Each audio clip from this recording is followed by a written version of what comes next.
Today on Art Matters with Mr. Morris, we talk about colors and I'm eaten by a cow.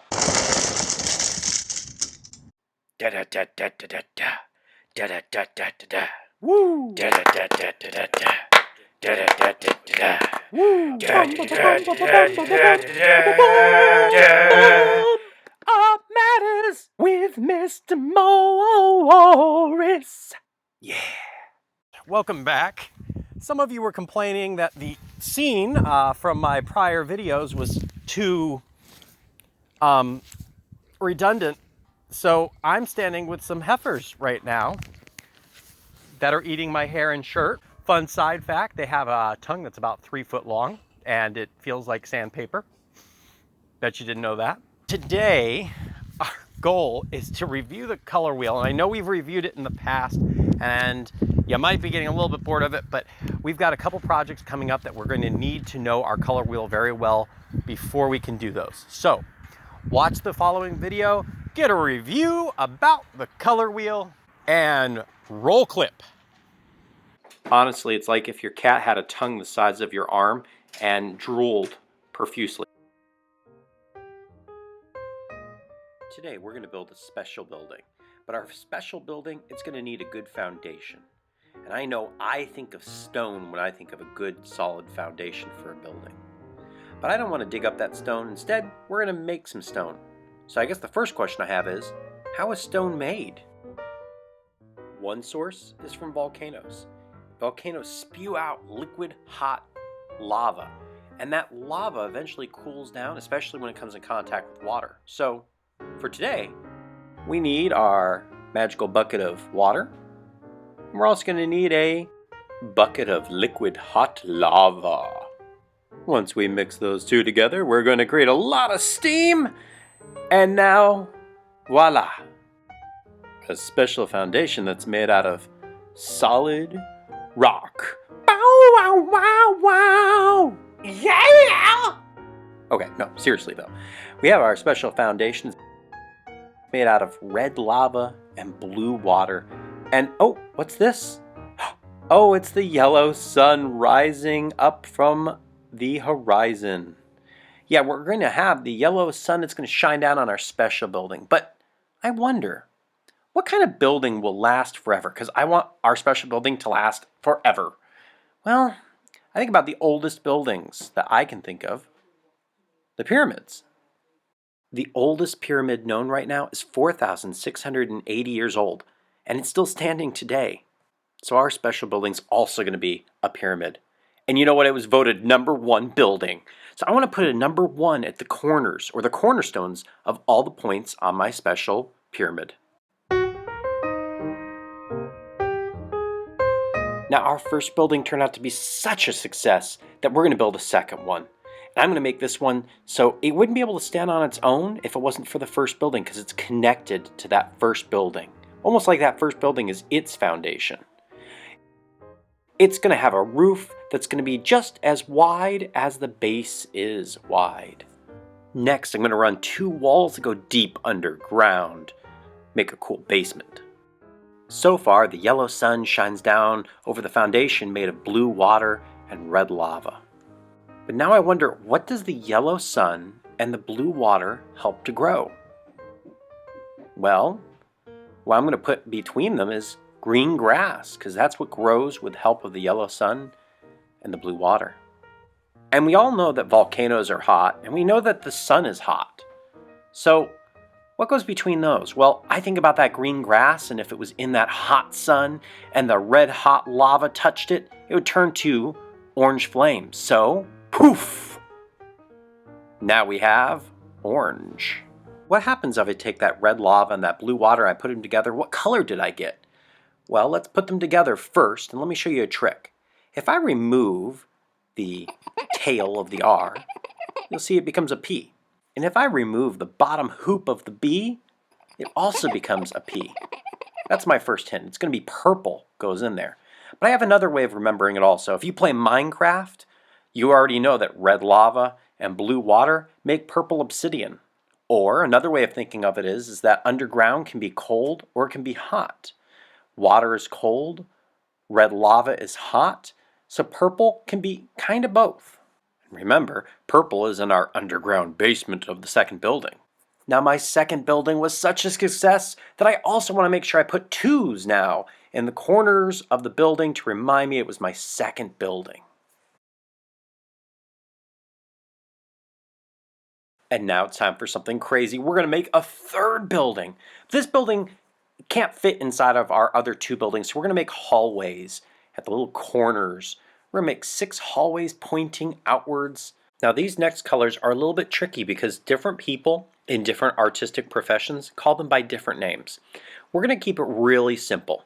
I'm going to have you call them by what makes the color itself. Yellow and green make yellowish green. Green and blue make bluish green. What? And I know what you're thinking. Mr. Morris, why don't you call it greenish blue? The reason's simple. 1 always comes before 2. Let me explain. Blue is a primary color, and it has the 1 next to it. Green is a secondary color, and it has the 2 next to it. The 1 comes before the 2, so the blue comes before the green. From here we can see blue plus purple is bluish purple. Purple plus red is purplish red. Oh, wait, or is it? No, that's right. Red has the 1, purple has the 2, so red comes before purple. Red plus orange is reddish orange. Now, can you guess if it's going to be orangish yellow or yellowish orange? That's right. It's going to be yellowish orange because yellow has the 1, it comes first. Orange has the 2, it comes second. Now what we have finally done is we've created what we're going to call the prismatic color wheel. Fancy.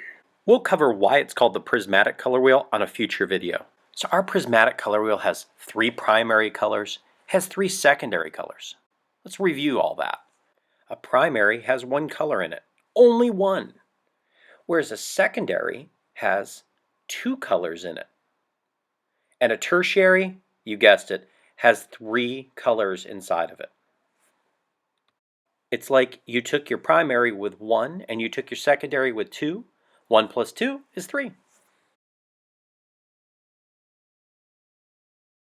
So we covered primaries and secondaries and tertiaries, but wait, what about tints? Let's think about the story of our color wheel again. I can walk up and run my fingers through the green grass. I can swim in that warm blue water. I can go underground in those purple caves. Red lava can heat everything up near me. Orange flames, well, I can roast marshmallows on those. But that yellow sun, I can't touch it. I can feel its warmth, but I can't walk up to it. Because it's not here, is it? It's somewhere else. It's in the sky? But what's the sky? No, I think it's in outer space. And we all know space is very black. And the weird rocks and things, well, a lot of those look very gray. Fun side note, in the UK, gray is spelled G-R-E-Y. In the United States, it's G-R-A-Y. Lastly, the stars in space look white.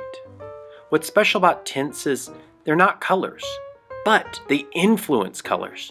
Just like outer space is not part of Earth, but everything outside of Earth influences us here on our planet. Alright, time for a review. There are 3 primary colors, 3 secondary colors, 6 tertiary colors, 3 tints. A primary color has 1 color inside of it, a secondary has 2 colors inside of it, a tertiary has 3 colors inside of it, and a tint? No colors are in it. It's not a color, it's a tint. I hope you've been enjoying the video. I do have to say I did make an oops, and I'm sorry. In all the excitement, I forgot we need to put a 3 at the bottom of each one of our arrows, our hallways going to our third building. That'll also remind you that a tertiary has 3 colors in it. The last part of my color wheels, I'm going to put a box with 3 squares in it.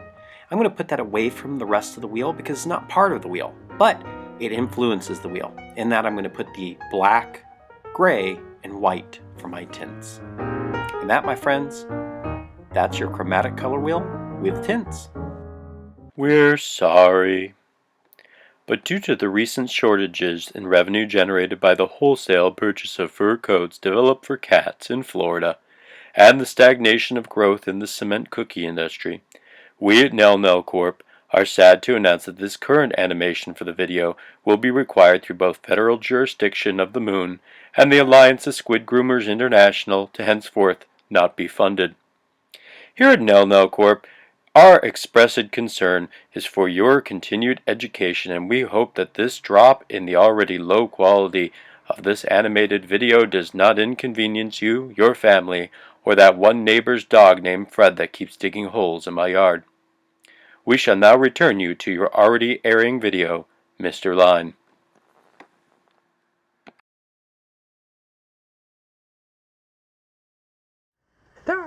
Now, there are two types of colors that I want to talk about today, or I should say color combinations. First, there are analogous colors, and second, there are complementary colors. Now, these sound like big, confusing, scary words to memorize, but I'm going to tell you the concepts behind them pretty simple. It's kind of like mommy and daddy. And mommy and daddy, orange is their baby. And orange, just like any other baby, has some traits from mommy and it has some traits from daddy. And so maybe it has daddy's nose, but it has mommy's hair. I don't know. But my point is that these are all related colors. They have a little bit of each other inside of each other. So we call those analogous colors. Colors that are next to each other on the color wheel are analogous. So yellow and green would also be analogous colors. Blue, yellow, green as a grouping would be an analogous color. Complementary colors are a little bit different, but stick with me for a moment. Some of you live in the suburbs and you may have heard of a cul-de-sac. If you haven't, imagine this. You're driving along and there's little houses on the sides of the road, and then you come to this weird spot where the road goes in a big circle. There's no houses in the middle, but there are houses all the way around. This is a cul-de-sac. And you see it in a lot of suburban environments. Imagine for a moment our color wheel, our prismatic color wheel, is the cul-de-sac. And we come driving in early in the morning and newspapers were just delivered. Mr. Purple walks out his front door and he says, "Hello, neighbor!" As he looks across and he sees Mr. Yellow walking out his door to get his newspaper. Mr. Yellow looks up and he says, "Well, hello, Mr. Purple. You look plumberific today." Mr. Purple laughs for a moment and he says, "Mr. Yellow, you look so bright and shiny and beautiful like the sun." These two colors are across from each other on that cul-de-sac, and they're giving each other a complement. They are complementary colors. Blue and orange, green and red, yellow and purple. Even our tertiary colors would become complementary if you go across the prismatic color wheel. I want you today for our lesson to make the most detailed version of the color wheel that you can. I realize that some of you have limited mediums to work with to create a color wheel. I realize some of you may not have colored pencils or crayons at home. You may not have paint. Work with what you've got and do the best that you can do today. Until next time, remember, be kind to yourself and keep on creating.